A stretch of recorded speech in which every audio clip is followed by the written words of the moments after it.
اب اس طاعت اور عبادت کے اندر رکاوٹ ڈالنے والی دو چیزیں ہیں کہ انسان طاعت اور عبادت کے اندر جو رکاوٹ ڈلتی ہے وہ دو چیزوں سے ڈلتی ہے. وہ دو ایسی چیزیں ہیں کہ جس کو خود اللہ تبارک و تعالی نے ذکر فرمایا کہ یہ دو چیزیں ایسی ہیں جو انسان کو غفلت میں ایسا ڈالتی ہیں کہ وہ اللہ تبارک و تعالی کی طاعت سے غافل ہو جاتا ہے، یہاں تک کہ وہ اللہ تبارک و تعالی کو ایسا بھولتا ہے کہ حتیٰ کہ اللہ تبارک و تعالی بھی اس کو بھلا دیتے ہیں.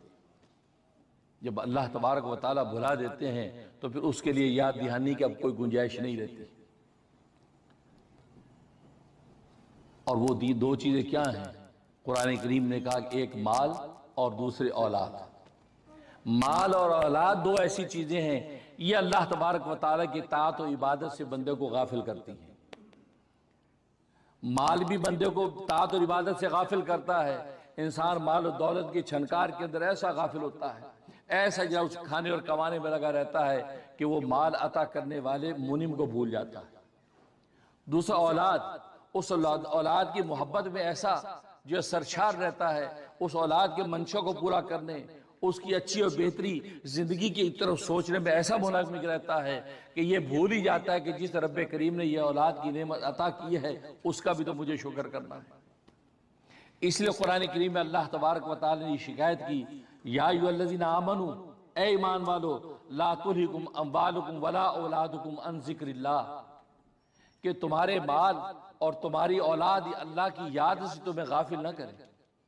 یہ بہت بڑا انعام ہے جو میں نے تمہیں عطا کیا ہے، مال بہت بڑی خیر ہے جو میں نے تمہیں عطا کی ہے، لیکن یہ نہ ہو کہ یہ خیر تمہارے لیے شر بن جائے اور تمہیں اللہ کی یاد سے غافل کر دے. مال تو تمہیں میں نے اس لیے دیا تھا تم اس مال کے سورس کو استعمال کر کے اللہ کی یاد میں اور منہمک ہو جاؤ، لیکن تمہاری حالت یہ ہے کہ تم مال کے اندر ایسے پھنس گئے جیسے مکھی شہد کے اندر پھنستی ہے، یہاں تک وہ شہد کے اندر پھنسی وہیں ہلاک ہو جاتی ہے، اس سے نکل نہیں پاتی. تم بھی اس مال کی لذت کے اندر ایسے پھنستے چلے گئے یہاں تک کہ مکھی کی طرح تم ہلاکت تک پہنچ گئے. اس لیے فرمایا کہ مال تمہیں غافل نہ کرے، اور ولا اولادکم، اور تمہاری اولاد غافل نہ کرے. اب غافل کیوں کرے گی؟ غفلت کی دو وجہ ہیں. مال سے جو غفلت پیدا ہوتی ہے عقلی غفلت پیدا ہوتی ہے، کیونکہ مال کے ساتھ جو محبت انسان کی عقلی محبت ہے، اور اولاد کے ساتھ جو محبت انسان کی طبعی محبت ہے. مال عقلی طور پہ انسان کا مرغوب ہے، انسان سوچتا ہے مال ہوگا تو اچھا کھائیں گے،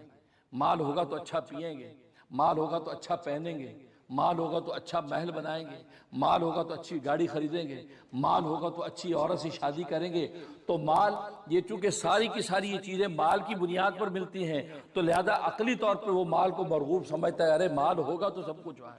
اگر مایا نہیں ہے تو پھر کچھ بھی نہیں ہے. لہذا مال کے اس کمانے میں اس کی اس قدر اس کا میلان ہو جاتا ہے کہ مال عطا کرنے والے کو بھول جاتا ہے. اس لیے مال کو مال کہتے ہیں کیونکہ مال کا لفظ میلان سے ہے. میلان کا مطلب یہ ہے کہ انسان کی طبیعت ادھر مائل ہوتی ہے، اور مال ایک ایسی چیز ہے کہ اس کی طرف انسان کی طبیعت مائل ہوتی ہے، انسان کی طبیعت کا میلان اس کی طرف رہتا ہے. لہذا ہر وقت انسان مال پر نگاہ رکھتا ہے کہ میری پروموشن کیسے ہو سکتی ہے تاکہ مال بڑھے گا، مجھے اگلا عہدہ کیسے مل سکتا ہے تاکہ مال بڑھے گا، مجھے وہ سیٹ کیسے مل سکتی ہے ایک سائن پر مجھے چیک ملے. وہ تو گویا کہ مال اس کے دماغ میں گھومتا ہے. تو مال کے اندر میلان ہے، انسان کی طبیعت ادھر مائل ہوتی ہے، اس میلان کی وجہ سے انسان مال کی طرف جھکاؤ کرتا ہے. اور اللہ تبارک و تعالی نے مال کو ایسی آزمائش بنایا، ایسا بے وفا دوست بنایا کہ یہ جب تک تمہارے پاس رہتا آپ کے کسی کام کا نہیں. آپ کے $100 جیب میں ہے، کسی کام کے نہیں ہیں. جب تک یہ نکل کے کسی دوسرے کی جیب میں جا کے آپ سے بے وفائی نہیں کریں گے اس وقت تک آپ کو نفع ہی نہیں دے سکتے. آپ جیب میں $100 لے کے یہ دو روٹیاں دینا، ہاں جی پیسے، یار پیسے روٹی دو، یار پیسے دو، اسی پر جھگڑا ہوگا. روٹی اس وقت آپ ہاتھ میں نہیں آئے گی جب تک اس بے وفا دوست کو نکال کے اس کی جیب میں نہ ڈالیں گے. تو اس کی نیچر میں اللہ نے بے وفائی رکھی ہے. یہ آپ کے پاس خزانہ بن کے پڑا رہے، آپ کے کسی کام کا نہیں ہے. آپ بلینئر تو ہوں گے، ملینئر تو ہوں گے، لیکن ایک روٹی وہ مال آپ کو نہیں دلا سکتا. جب تک یہ بے وفائی کر کے دوسرے کا نہیں ہو جاتا اس وقت تک آپ کی کسی کام کا نہیں ہے. جب یہ دوست اتنا بے وفا ہے، اس کی گھٹی میں ہی جو اللہ تبارک و تعالی نے بے وفائی رکھی ہے، اس سے محبت کرنا حماقت کے علاوہ کچھ نہیں.